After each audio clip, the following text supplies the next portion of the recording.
Баршаңызға қайырлы күн достар, сіздермен бірге Фатима, менің каналыма қош келдіңіздер. Бүгін біз балалардың сүйіп жейтін вафлиін дайындаймыз. Және де мен осы вафлиді ерекше қылып дайындағым келді. Қамырына мақ қостым, және де қамырының арасына мен вареный сгущенка қостым. Осылай біздің вафлиіміз өте дәмді болып шықты. Қарасаңыздаршы, біздің бұл жерде вафлиларымыз қызарып пісіп шыққан. Енді сіздерге ортасын бөліп көрсетейін. Ортасын бөлгенде, мінекей достар, қараңыздар, бұл жерде біздің вареный сгущенкамызды көре аламыз. Біздің вафлиіміз жұмсақ, өте дәмді болып шыққан. Осыны міндетті түрде жасап көріңіздер. Ал ендеше жасауды бастайық. Ең алдымен ыдысымызға 2 жұмыртқамызды саламыз, сосын 150 грамм шекерімізді саламыз да, және де жарты шай қасық тұз қосамыз. Енді 1-2 минут жұмыртқамыз көтерілгенше араластырамыз. Келесі кезекте 250 грамм айран құямыз. Достар, бұл жерде үйлеріңізде айран жоқ болса, онда сүт қоссаңыздар болады. Айранымызды құйып, жақсылап тұрып араластырып болған соң, ендігі кезекте сұйық майдың кезегі. Мен бұл жерде 50 грамм сұйық май құйдым. Егер үйлеріңізде сұйық май жоқ болса, онда сары майды ерітіп қоссаңыздар болады.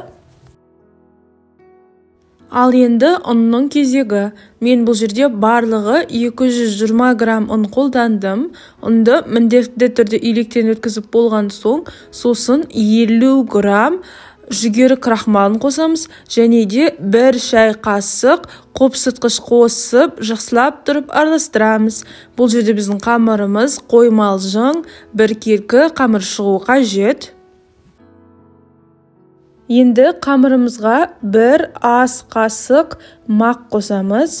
Бұл жерде сіз мақты қоспасаңыздар да болады, бірақ мақ қосатын болсаңыздар, сіздердің вафлиларыңыз әдемі көрінетін болады.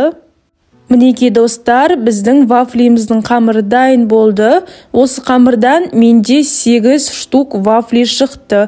Егер сіз вафлиді көп болғанын қаласаңыздар, онда осы вафлидің ингредиентін 2 есеге көбейтіп барып қосыңыздар. Мысалы, 2 жұмыртқа қоссаңыз, онда 4 жұмыртқа қосып, 250 грамм сүт қоссаңыз, бұл жерде 500 грамм сүт қосып барып істесеңіздер, сіздерде көбірек вафли шығады.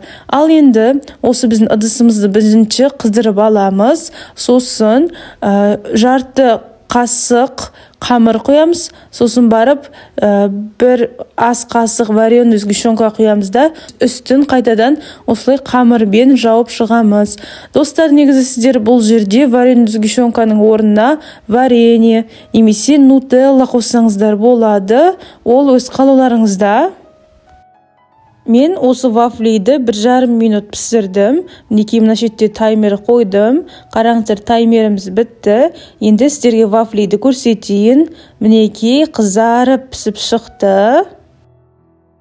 Достар, осы вафлидің толық құрамын мен видеоның астына қалдыратын боламын. Сол жерден көріңіздер. Осылай сіздердің қамырларыңыз біткенше вафлиларыңызды пісіресіздер. Енді сіздер осы вафлиді дастарханға қоятын кезде жеміс-жидекпен сәндесеңіздер болады. Мінекей мына видеода көріп тұрғандарыңыздай жеміс-жидекпен немесе шоколадпен сәндейтін болсаңыздар, сіздердің вафлиларыңыз өте әдемі көрінетін болады. Мінекей достар, біздің көптен күткен вафлиіміз дайын болды. Сіздер осы вафлиді именно менің рецептімен жасайтын болсаңыздар, мына видеода көріп тұрғандарыңыздай, сіздердің вафлиларыңыз қызарып, жұмсақ болып, және де көтеріліп пісетін болады. Бұл вафлидің арасына біз вареный сгущенка қостық. Мінекей сіздерге арасын көрсетейік. Негізі сіздер бұл жерде вареный сгущенканы көбірек қоссаңыздар болады. Немесе оның орнына шоколад, варенье қоссаңыздар болады. Біздің осы вафлиді міндетті түрде жасап көріңіздер. Сіздердің қолдарыңыздан келетініне сенімдімін. Сіздермен болған Фатима. Менің каналыма тіркеліп, лайк басып, комментарий жазуды ұмытпаңыздар.